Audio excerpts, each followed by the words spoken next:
गणेशाय नमः। नमस्कार मित्रों, आपका सक्सेस मंत्रा चैनल पर स्वागत है। हमारा उद्देश्य है आपको नई से नई जानकारी देना, चाहे वो टोटके बताना, चाहे वो हर परेशानी के लिए हल करना, चाहे वो धन संबंधी हो, स्वास्थ्य संबंधी हो, संतान संबंधी हो या किसी त्योहार संबंधी हो। चलिए, आज का विषय है धनतेरस, जो कि करंट इवेंट है। धनतेरस आने वाला है, जो कार्तिक मास के कृष्ण पक्ष की त्रयोदशी को मनाया जाता है, उसे धनतेरस कहते हैं। उस दिन चांदी का बर्तन खरीदना शुभ माना जाता है, परंतु यमराज से संबंध रखता है ये व्रत। ये किसी किसी को पता है, किसी को नहीं पता। हम आपको पूरी जानकारी देते हैं कि ये व्रत यमराज को संबंधित करने वाला है।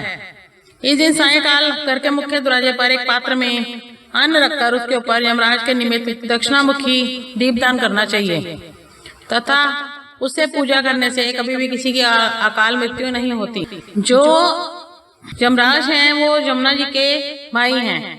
यमुना जी यमराज की बहन है, इसलिए धनतेरस के दूसरे दिन यमुना जी पर स्नान करने का विशेष माम आते हैं। यदि पूरे दिन व्रत रखा जाए तो अति उत्तम है, परंतु संध्या के समय दीपदान अवश्य करना चाहिए।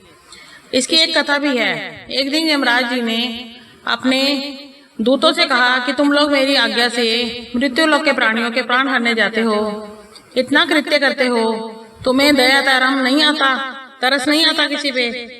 तो इस पर दूतों ने कहा, महाराज हम लोग अत्यंत क्रूर हैं, हम किसी मोह माया में नहीं फंसते, हम किसी युवा प्राणी की असमय मृत्यु पर प्राण हर लेते हैं, तो हमें वहाँ का क्रंदन रुदन रोना सुनकर बहुत ज्यादा दया तरस आती है। परंतु हम लोग मूर्ख हैं, जो आपके आज्ञानुसार उनका प्राण हर कर लाते हैं, जो कि हमारा कार्य है। परंतु एक बार हम लोगों को एक राजकुमार के विवाह के चौथे दिन ही उनको प्राण लेने पड़े। वहाँ का क्रंदन रुदन चित्कार हाहाकार सुनकर हम लोग अत्यंत घृणा से भर गए। उस मंगल में उत्सव के बीच हम लोगों को अत्यंत घृणित कार्य लग रहा था ये, परंतु हम लोग हृदय अत्यंत दुखी हो गए। परंतु हम लोग स्वामी की आज्ञा मानने पर मजबूर हैं। आप ही बताइए, कोई ऐसा कार्य जिससे असामयिक मृत्यु ना हो किसी की, ऐसा कौन सा कार्य है जिसको करने से अकाल मृत्यु से छुटकारा मिल जाए। इस बात को सुनकर यमराज जी ने कहा, धनतेरस के पर्व पर जो मेरे उद्देश्य से दीपदान करेगा उसके घर में किसी की भी अकाल मृत्यु नहीं होगी।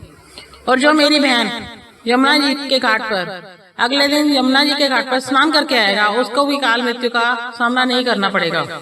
ये आज के विषय की धनतेरस की कथा। दोस्तों, अगर आपको हमारा ये चैनल अच्छा लगे, धनतेरस की कथा अच्छी लगे, तो कृपया करके इसको लाइक करें और हमारे चैनल को सब्सक्राइब करके हमारा हौसला बढ़ाएं।